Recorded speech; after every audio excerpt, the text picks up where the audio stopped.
Good morning. My name is David Ernesto Munar, and I'm President and CEO of Howard Brown Health, the Midwest's largest LGBT healthcare provider in the Midwest. Today should be a joyous day because members of the General Assembly and our state's governor have gathered here to sign legislation into law to advance healthcare options for people at high risk of HIV. Unfortunately, the Supreme Court ruling just announced would erode healthcare protections for millions of people, depriving them of their right to control their own bodies. The right to choose is fundamentally about individual agency over your own body. It's about access to healthcare and economic opportunity. It's about the right to make decisions for yourself and your family without government interference. Reproductive rights are LGBTQ rights. Howard Brown will continue to fight for LGBTQ liberation every day by continuing to affirm our patients and their families and helping them reach their healthcare and wellness goals. We provide comprehensive sexual and reproductive healthcare to tens of thousands of patients annually. This includes counseling, STI and HIV screening, contraception, pregnancy testing, OBGYN services, and leakage to pregnancy termination services for patients who need these services. Pride Month will culminate this Sunday in parades across the country commemorating the 1969 Stonewall riots, where fed-up members of our community pushed back against the systemic oppression they were subjected to on a daily basis. On Sunday, we will do it again. Thank you for gathering at Howard Brown. Now it is my great honor to welcome Illinois Governor J.B. Pritzker.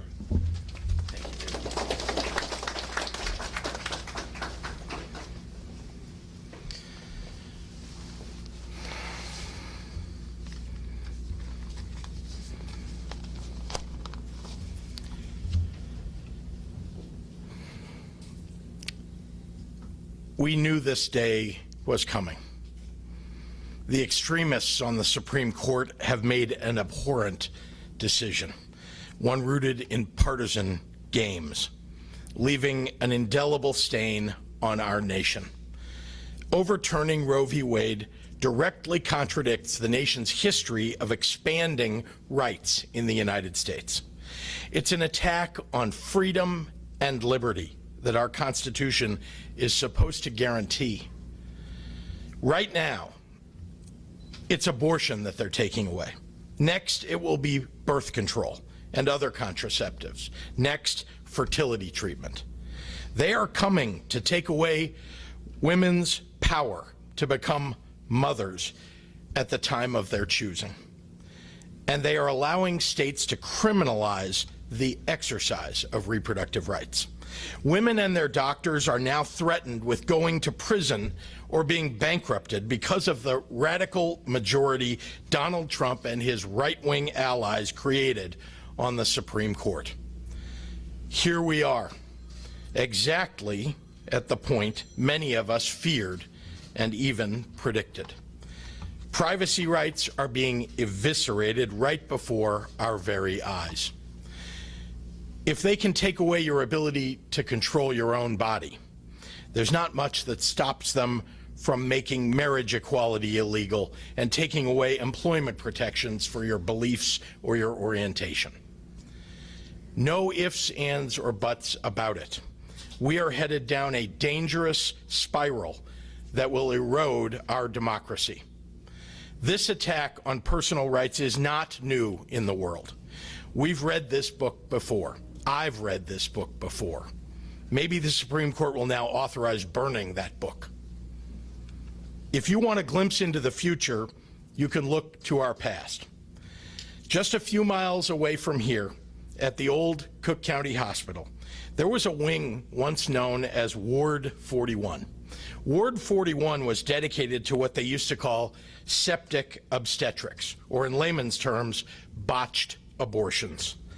From 1961 to 1965 alone, Ward 41 doctors managed the aftermath of over 20,000 illegal abortions. Because abortions were illegal, desperate women sought out desperate solutions. Hospital professionals from back then say what they saw was nothing short of horrific.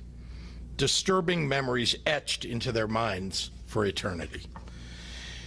They treated women who burned their insides with bleach and peroxide. Women whose uteruses were perforated with paintbrushes, cocktail stirrers, knitting needles, and wire coat hangers. Women who were nearly dead due to unimaginable blood loss and advanced sepsis. These women saw no other choice. They risked their lives out of desperation for just a semblance, and far too many died. Before Roe v. Wade, criminal abortions were the leading cause of maternal death in the United States by a 7-to-1 margin.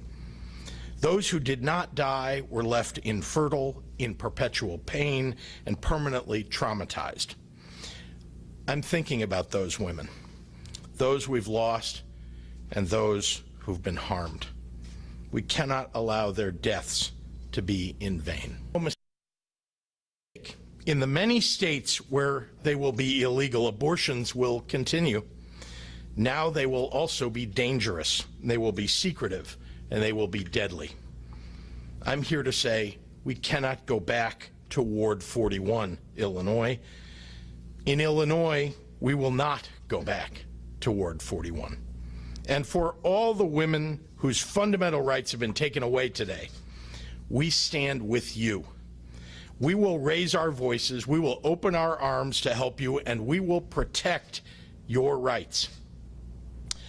To the right-wing office holders who today are cheering the Supreme Court's ruling, get your iron necks. Hop off your high horse and know that what you're calling a celebration of life today will actually lead to death. The death of women in abusive situations, the death of women whose health is at risk, the death of women and girls who will still seek abortions, ones that are unsafe and performed by unqualified back alley butchers. Let me make this explicit and clear to women throughout our state, throughout the Midwest, and our nation. Illinois will be a safe haven for the exercise of your reproductive rights.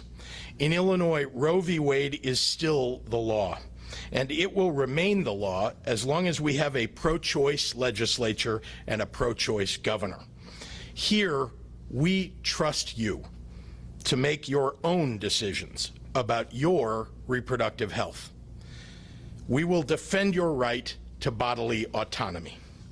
In Illinois, we will hold firm to these rights and continue to work with stakeholders, many of whom are standing with me now, to expand them.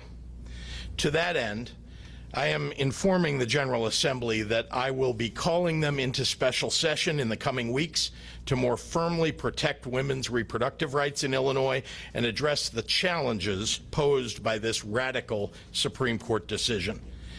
I'm grateful to have the support and partnership of House Speaker Emanuel Chris Welch and Senate President Don Harmon in this effort. Together, the Democratic leadership in Illinois is committed to taking swift action to further enshrine our commitment to reproductive health care. I want to close by speaking to those who have the most at stake in today's decision. To the single mom juggling 4 kids and 3 part-time jobs, Illinois will fight for you. To the teenage child who endured rape or incest, Illinois will fight for you. To the marginalized and most vulnerable who are being attacked at every turn by transphobic or misogynistic or bigoted politicians, Illinois will fight for you. We will not turn back the clock. Here in the land of Lincoln and the home state of Barack Obama, where we were the first to ratify women's suffrage 100 years ago, we will continue to fight for freedom, for liberty, and for justice for all. And now I'd like to bring up to the podium a relentless fighter and the House sponsor of the Reproductive Health Act in Illinois. Representative Kelly Cassidy.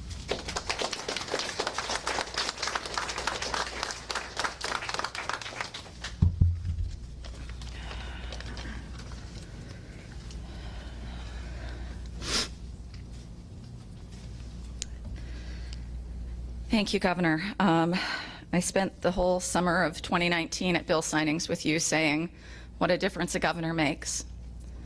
And that has never been more true than today. I want to lead with such an important piece. It can't be overstated. Abortion remains legal in Illinois. If you have an appointment, keep it. If you were thinking of making an appointment, make it. We are protecting choice in Illinois. As David mentioned, we were supposed to be here celebrating the passage of the bill granting increased access to PEP and PrEP, which frankly is another part of the reproductive health spectrum as far as I'm concerned. And it's part of the work that we as a state have been very intentionally taking on to build in these protections, build in access to the care that our residents need. Some of us have known this day was coming for years. I'm looking at you, Colleen, and others, but Colleen and I have been working on this together for a very long time. No matter how you prepare, no matter how long you anticipate it, it still hurts.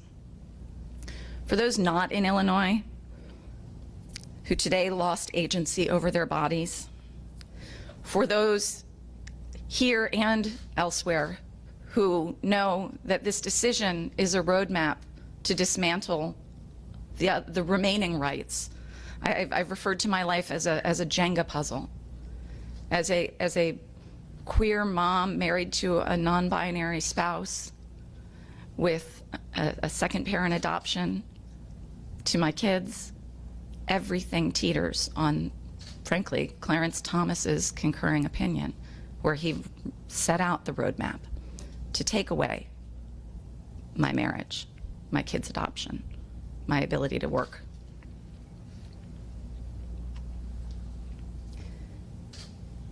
We've done a lot here in Illinois, and I'm so thrilled to hear that we're going to be coming back together to do more, because we have to. We built the firewall to protect, and it holds, but it's only as strong as the next election. We have 2 Supreme Court races on the ballot in November.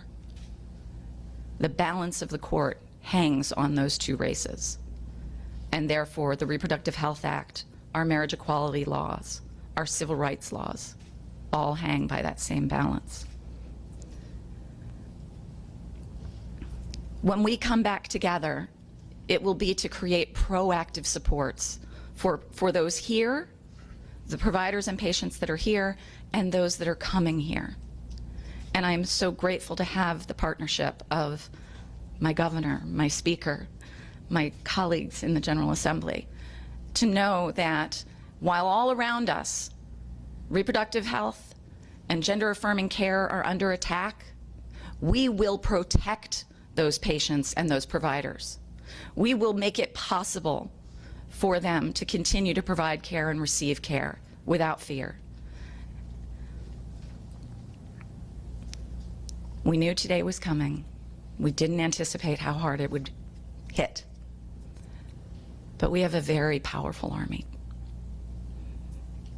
And nobody behind me is going to let up anytime soon, I know.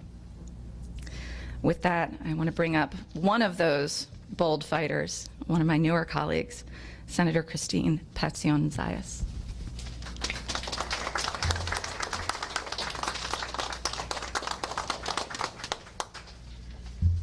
All right.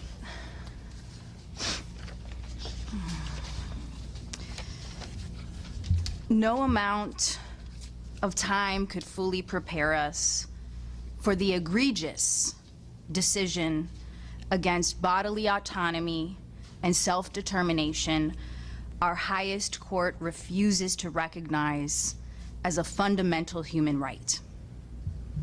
The bottom line is this: abortion saves lives. No words can meet the level of grief and suffering this decision will cause. Days like today shake the foundation of our nation, and it will go down as a shameful moment in our history. We must hold fast to the truth that women and pregnant people and individuals assigned female at birth across this country have the right to their own body. They had that right yesterday, they have that right today, and Illinois upholds that right. It's an unalienable right. The Illinois Constitution I swore an oath to support enshrines in its first article all individuals by nature are free and independent and have certain inherent and inalienable rights, which are life, liberty, and the pursuit of happiness. I, along with all of my colleagues here in the General Assembly and our governor, will defend that. To deny access to these rights is to deny access to our humanity. And that is something no overreaching court can take from us. Now is that time to unite around the common, inalienable humanity to recognize that while Illinois will remain a haven for your rights, the only state in our region, some won't stop until they obliterate our state's rights to defend a pregnant person's liberty. When I think about the effects of this decision, I think about how am I going to explain this to my kids? I have a son and I have a daughter. And I have to tell one, you have rights, but you don't. I often make policy thinking about how can I explain this to children? This is not explainable. And children have that inherent quality to ask why. There's no way that we can explain ourselves out of this. I think of the people in Georgia, Texas, Oklahoma, and the 23 other states that have introduced hostile legislation limiting abortion and reproductive health care. I think of that pregnant person who may not be able to receive life-saving care due to a doctor's fear of providing that abortion. I think of the people who know they cannot afford to raise a child in these times of inflation and baby formula shortage in a country with the highest maternal mortality rates in the world. No requirement for paid leave following birth, and a healthcare system that lacks equity and support, especially for Black, Indigenous, and Latine people. While I'm so grateful to live in and represent a state that protects our reproductive rights, I know it's a privilege. To women and pregnant people and individuals assigned female at birth across this country seeking an abortion, we are saying that you are welcome in Illinois. We will fight for you, we will support you, we will uplift you, and we will keep you safe. For this primary on Tuesday and November's general election, game on. This is on the ballot. Now it's my honor to introduce Leader Collins.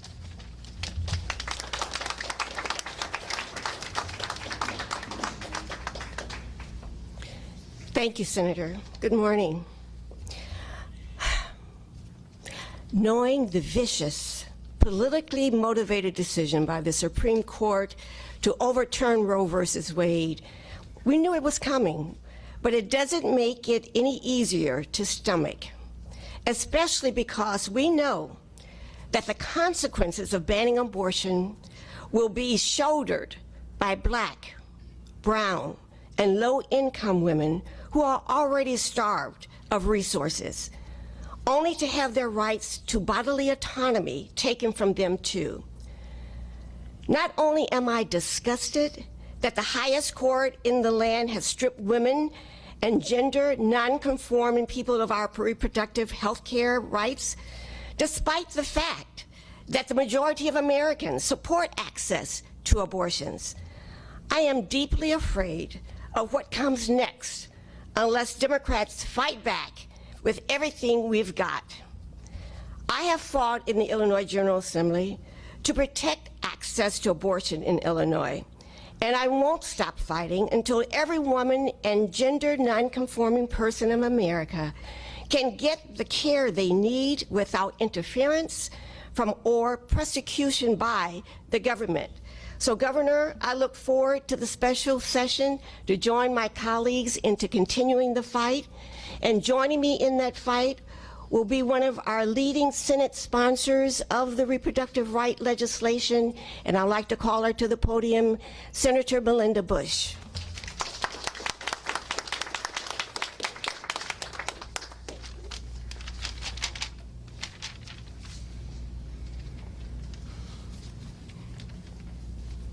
Excuse me. This is a day the sun should not be shining. This is a day we should all be wearing black, because women just lost their rights to be equal citizens in this country. If we don't have the rights over our own body, we are not free and equal. We are absolutely not free and equal.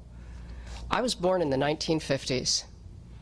I'm a woman who grew up and marched in the streets in the 70s. In 1973, when Roe v. Wade finally became the law of the land.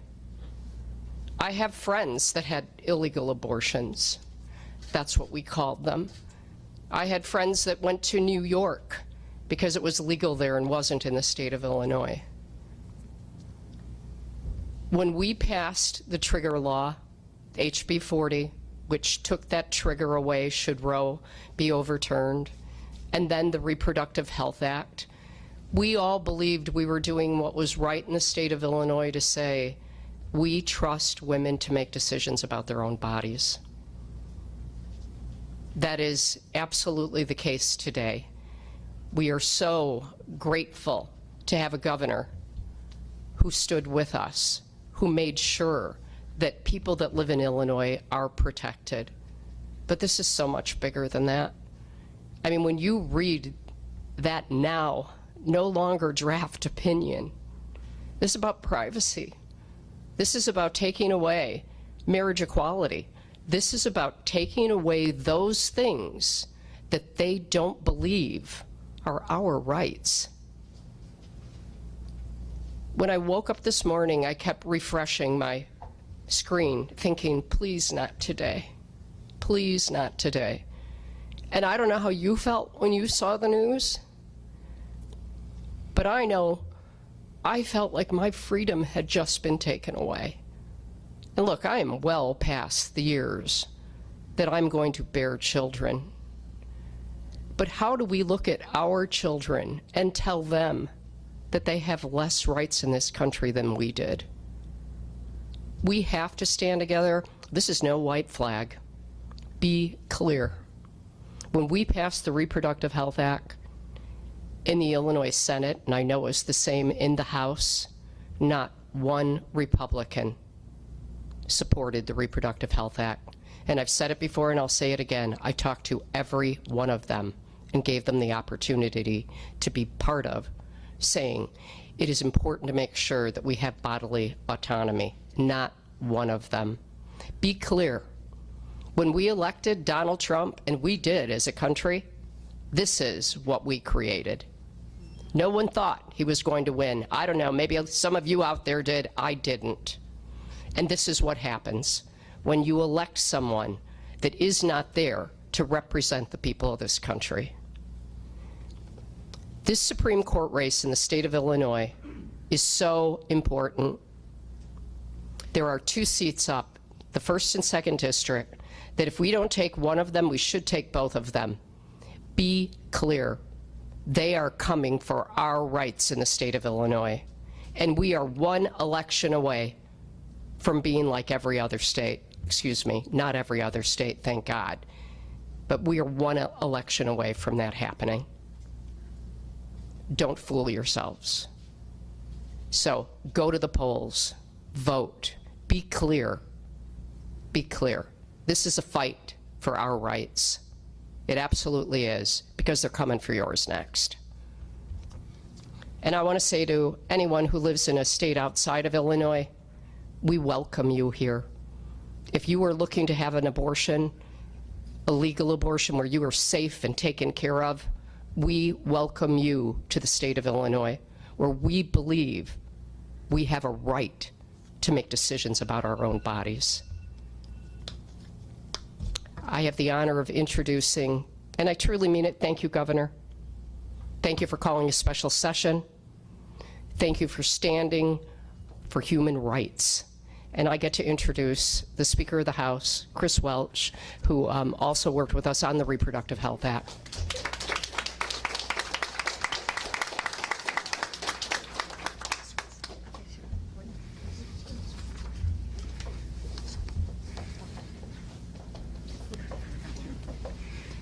Thank you, Senator Bush.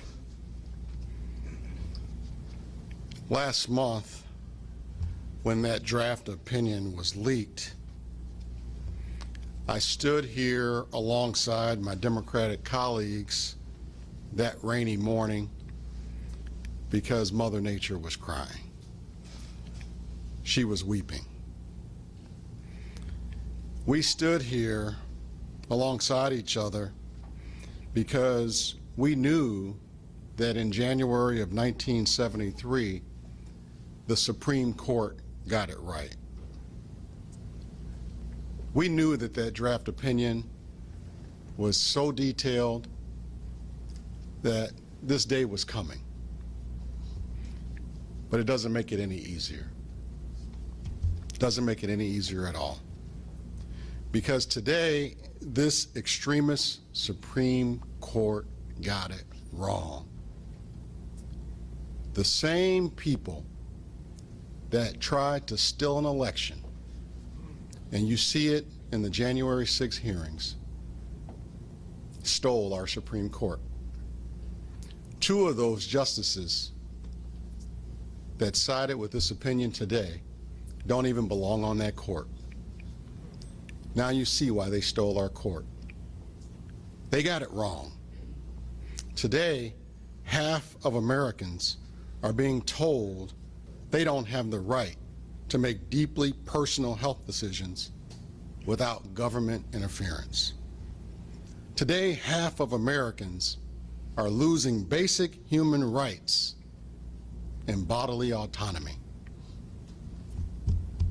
Today, in 2022, my 8-year-old daughter will grow up having fewer rights protected by this country than her mother and her grandmother did.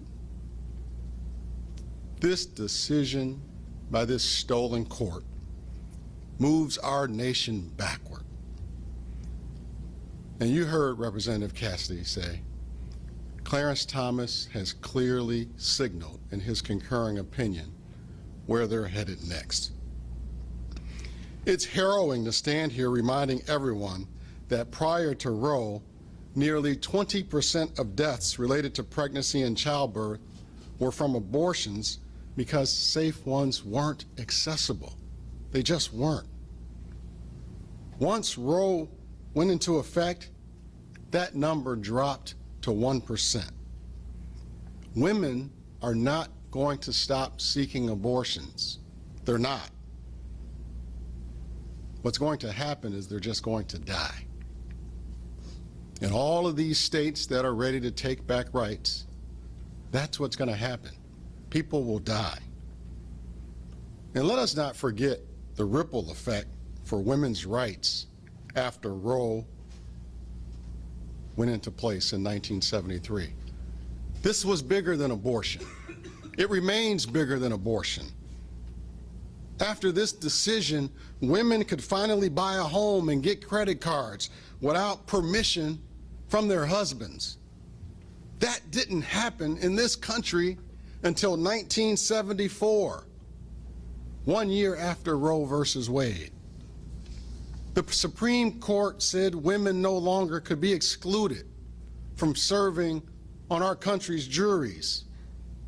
A woman was put on the Supreme Court after Roe. Husbands no longer had unilateral control of jointly owned property with their wives because women are full citizens in this country and deserve to be treated as such.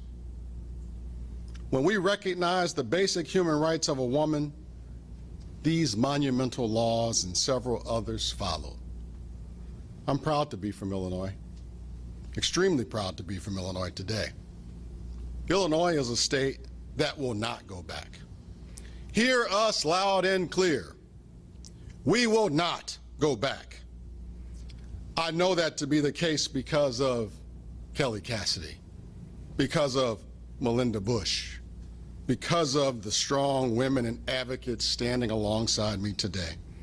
They worked hard in preparation for this day, and we hoped it would never come. And as a result of their efforts, we've safeguarded the right to choose in Illinois, regardless of what this stolen court says. And they will do everything in their power to ensure reproductive freedom remains the law of the land in Illinois, as it is today. Please know that you will always have our support as long as you get out there and go to the polls and vote for people that believe you have a right to determine what happens with your own body. This power is in you, in your vote. Use it. And yes, we will be joining the governor in his call next month to make sure that not even devastatingly incorrect decisions by the Supreme Court will put the health of women in jeopardy here in Illinois. The House will be joining the governor in Springfield to continue to get the work done for the people of this great state. I'm happy to introduce the general, the man who recognizes that laws are important, that settled precedent shouldn't be overturned. Please welcome to the microphone our Attorney General, General Kwame Raoul. Thank you.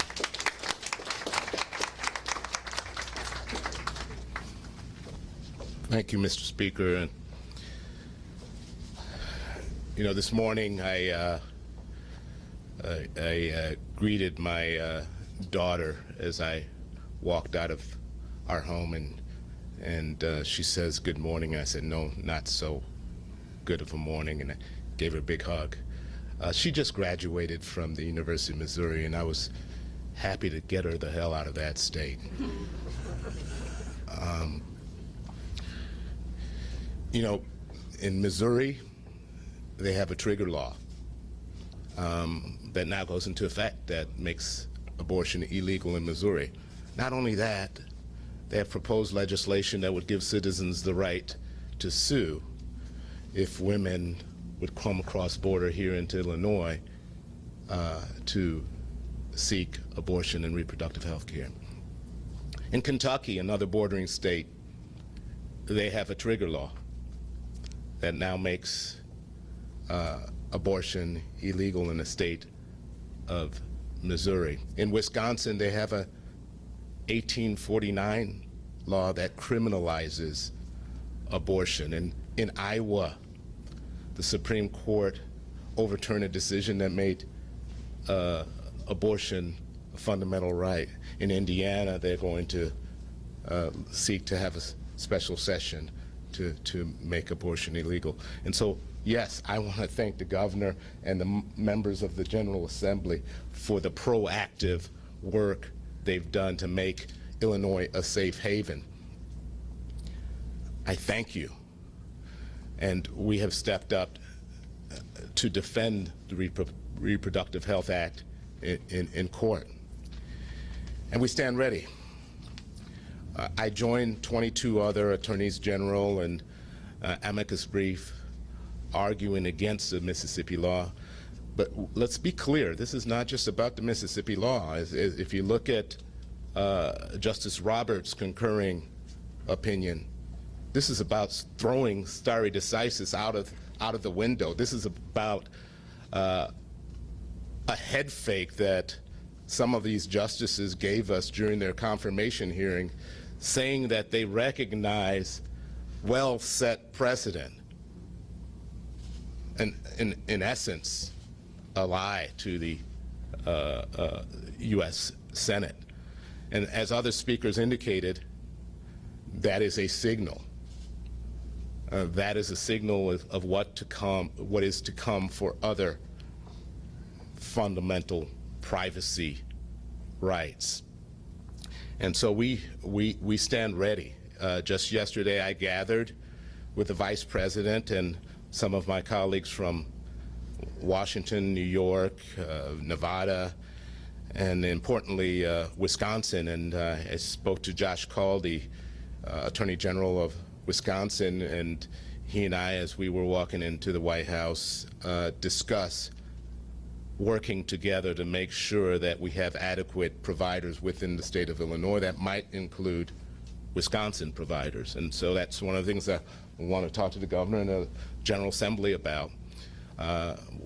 They stand ready, and we're working together to make sure that we do everything we can to have adequate providers. In 2020, we had nearly 10,000 women who came into Illinois for access to safe abortion. That number will grow exponentially.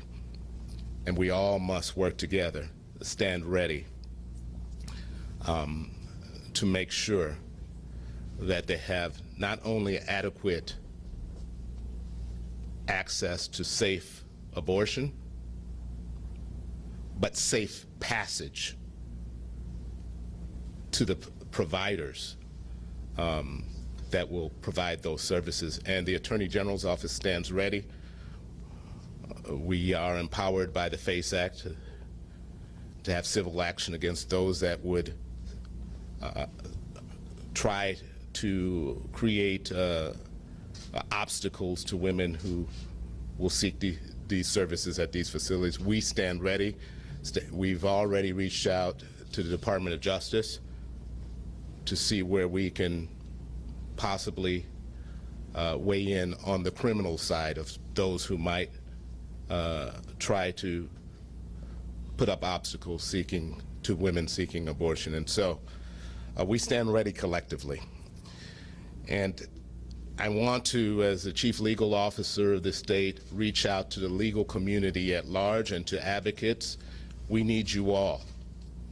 We need you all because there are some obscene laws in other states that may impact women who come into the state of Illinois, and we need to stand ready to defend all of these women. And with that, I'd like to pass the mic to Cassidy Hammond.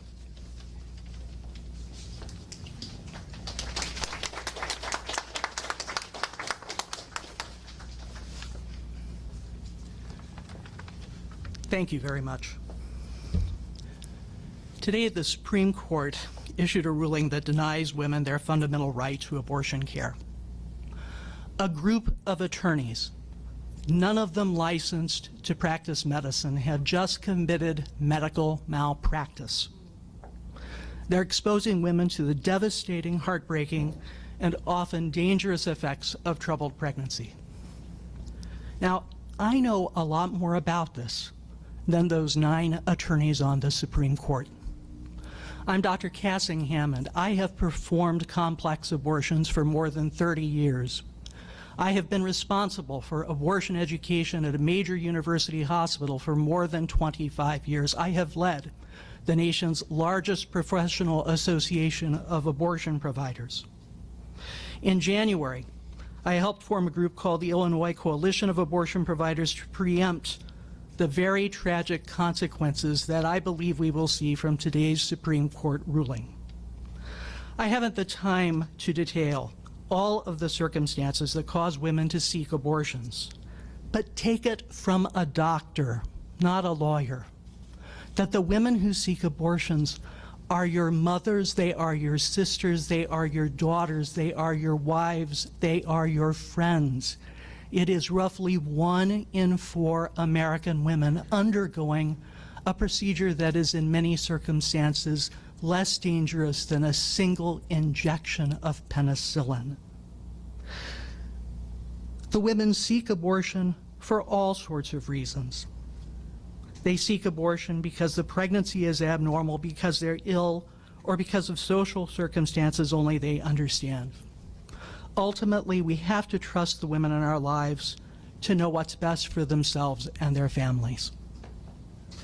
Illinois doctors are going to continue to assure that abortion is safe, legal, and accessible to all patients. At this tragic moment, let's take one moment to honor the doctors and nurses and other healthcare personnel who make abortion a reality. Let us acknowledge that those who provide abortion care do so as a courageous act of conscience. We do abortions because of our professional integrity and because we have a moral compass.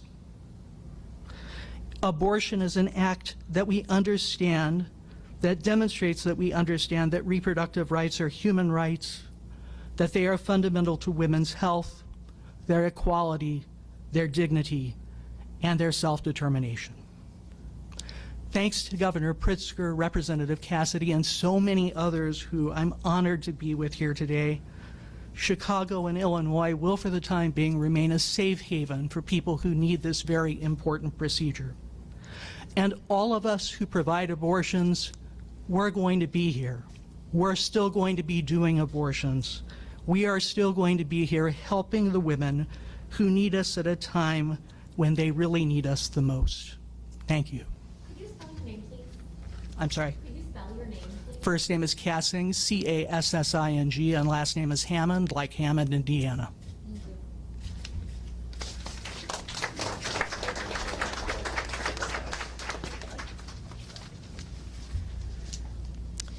Good morning.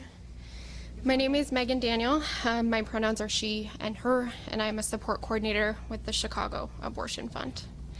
This morning, when I heard the decision, I was on the phone with a person in Indiana that I've been supporting for weeks to get to their appointment. The cost of the appointment is nearly $1,000, and she has 40. She's a parent, and we've been working together for weeks to get her there. And at the end of our call, excuse me, she thanked me for supporting her for the past couple of weeks and reassuring her that we would get her there together no matter what, because that's just part of what we do. And I thanked her for her trust in this vulnerable moment in her life. The mission of our organization is to advocate for reproductive autonomy and justice for all people by providing financial, logistical, and emotional support to folks seeking abortion services.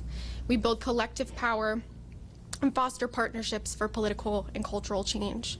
We envision a world where everyone has the freedom and autonomy to create the lives, families, and communities that they deserve, that are healthy, safe, and thriving, free from criminalization and government interference.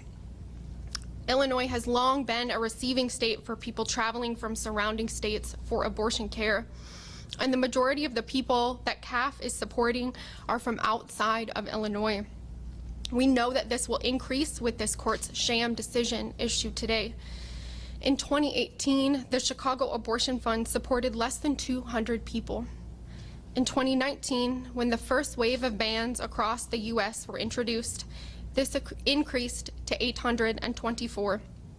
In 2020, with the rise of the COVID-19 pandemic, we supported approximately 1,600, and in 2021, close to 3,000.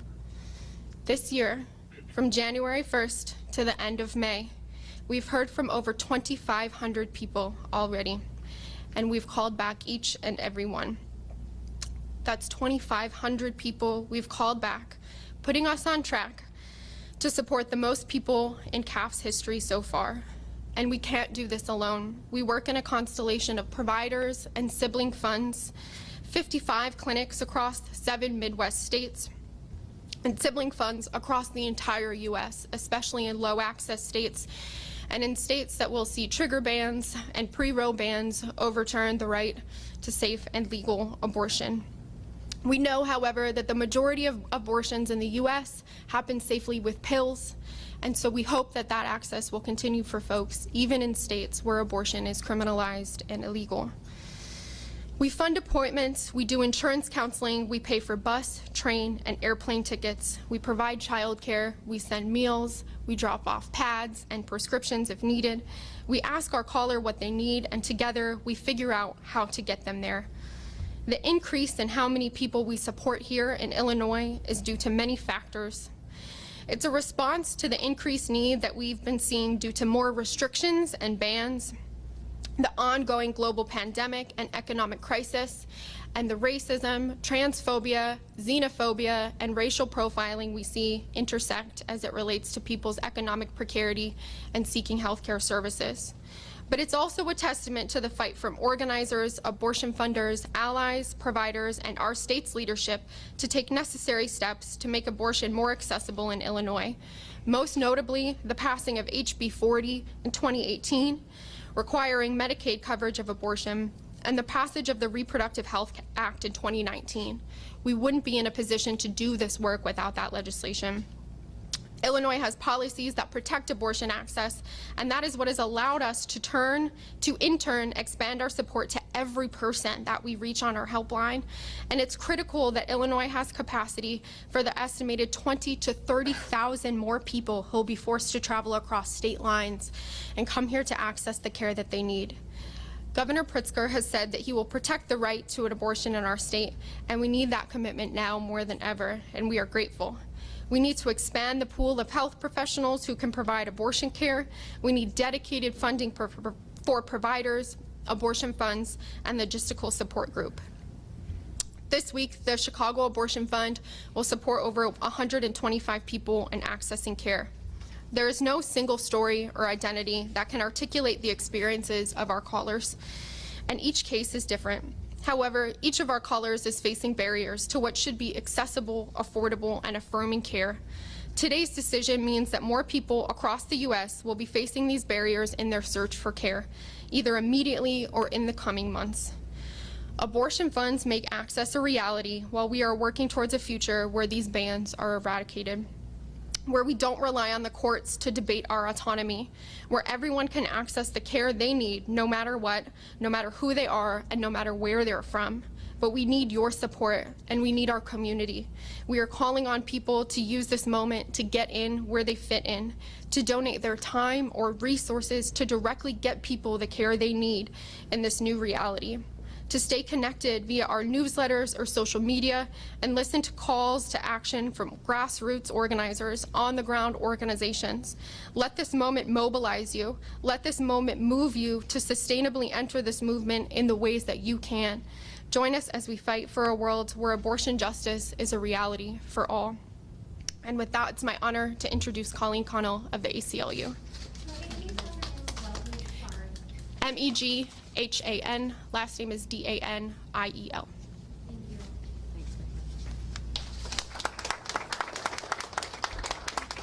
Hello, I'm Colleen Connell. I'm the Executive Director of the ACLU of Illinois. More than 50 years ago, the ACLU of Illinois filed a lawsuit prior to Roe challenging a restrictive abortion law in Illinois that resulted in the thousands of women going to Ward 41 that Governor Pritzker just referenced. Our doctor, who was the plaintiff in that case, was the doctor who performed abortions or also helped women in Ward 41 recover from the impact of a dangerous illegal abortion. The Supreme Court's decision today raises the risk again of women being forced into back alleys. But the risk doesn't stop there. The court's decision takes aim at the right to birth control. It takes aim at the right to gender-affirming care.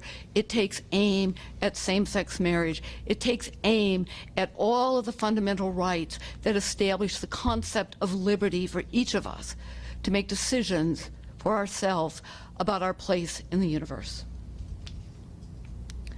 But let me be clear about one thing. Abortion today remains safe and legal in Illinois. And we need to proclaim that message loudly and frequently in every corner of the state. Illinois clinics that provide abortion in the state remain open. Patients who need care at those clinics can continue to make appointments.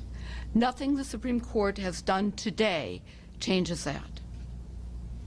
But it's really important, as so many of the prior speakers have said, to recognize that abortion remains legal in Illinois today because of the hard work done by advocates and our brave leaders, including the governor, including Speaker Welch, including Representative Cassidy, including Senator Bush, including Majority Leader Harris, and every legislator who voted for the Reproductive Health Act, who voted to repeal the Dread Parental Notice of Abortion Act, who voted to expand Medicaid funding for abortions. That brave leadership means that today, people in Illinois have the right to make fundamental health care decisions. It is now our job, respectively, to make sure that we keep those rights in place. The ACLU is long known for its motto that eternal vigilance is the price of liberty, and it is. And it's our job to continue that fight, and it is my great honor to be part of the fight with all of the advocates and officials that are on the stage today. Thank you very much. It's my pleasure and privilege now to introduce Moni Ruiz Velasquez from Equality, Illinois, and a longtime warrior in the fight for justice.